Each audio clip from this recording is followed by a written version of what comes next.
We usually think of bullying as a playground problem, right? Something you're supposed to grow out of. But what happens when it doesn't stop?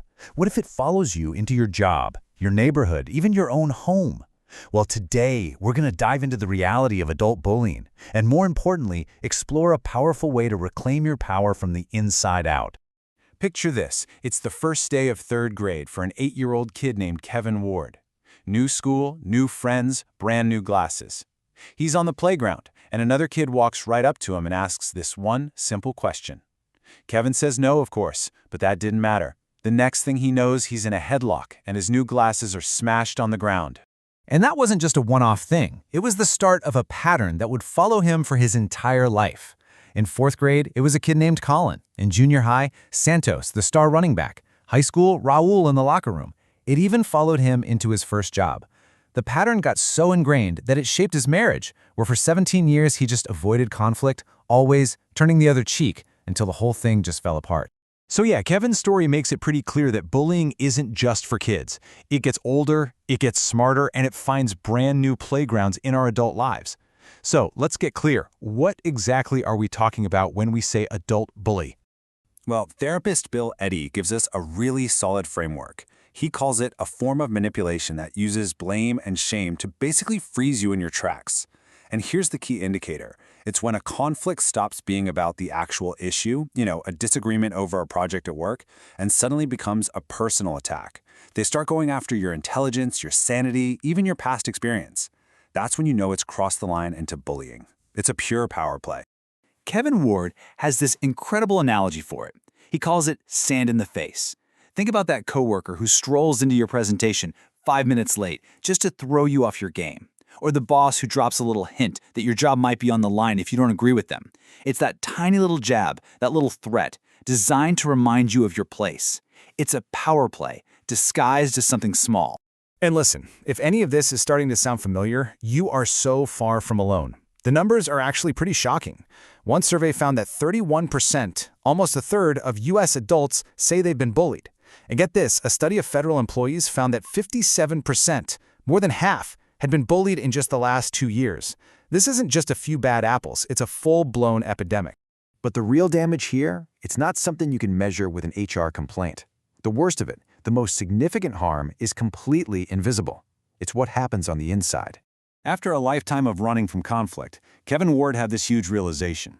He understood that it wasn't really about the individual bullies anymore. His greatest bully, the one that was really oppressing him, was the constant fear and helplessness he carried around with him. The bully had literally moved inside his own head. And that internal bully, man, it does some devastating damage. It just eats away at your self-worth and your dignity. It crushes your confidence. It traps you in this awful loop of shame and anxiety. It completely suffocates your dreams. And in the most tragic cases, it can lead to severe depression and even suicide. This is the real, hidden cost of being a target. Okay, so if the deepest wound is internal, then it makes sense that the real solution has to be internal too. And that means we need to approach this in a completely different way. We've all heard the typical advice, right? Go to HR, ignore them, just turn the other cheek. But our sources argue that this stuff just doesn't work, because bullies, by their very nature, don't play by the rules. So the real solution is to pivot inward. It's about taking back personal control, actually developing the skills to confront someone, and building an internal strength that no one can ever take away from you. At the end of the day, all the anti-bullying policies and corporate safe spaces in the world aren't going to solve this on their own. Why? Because the problem is deeply, deeply personal. And that means the solution has to be just as personal. It has to be stopped by you, the individual. Okay, that's a really powerful idea, but you might be thinking, what does that actually look like? How do I do that? So let's break down a clear, practical toolkit for building that internal defense system. When you boil down the advice from all our sources, it really comes down to 3 key steps. First, recognize the behavior patterns and set your own limits. Decide what you absolutely will not tolerate anymore. Second, develop your capacity to confront. This means learning how to clearly state your position and push back when you need to. And third, proactively build your personal strength. Go out and face your fears, master new skills, do the things that build real, earned confidence. So what's the ultimate goal of all this? Well, Jordan Peterson puts it in a really provocative way.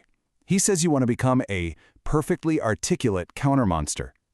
The idea isn't to be scary, but to be so competent, so good at articulating yourself, that people just instinctively know that trying to bully you would be a massive mistake. It's all about preventing the fight before it even starts.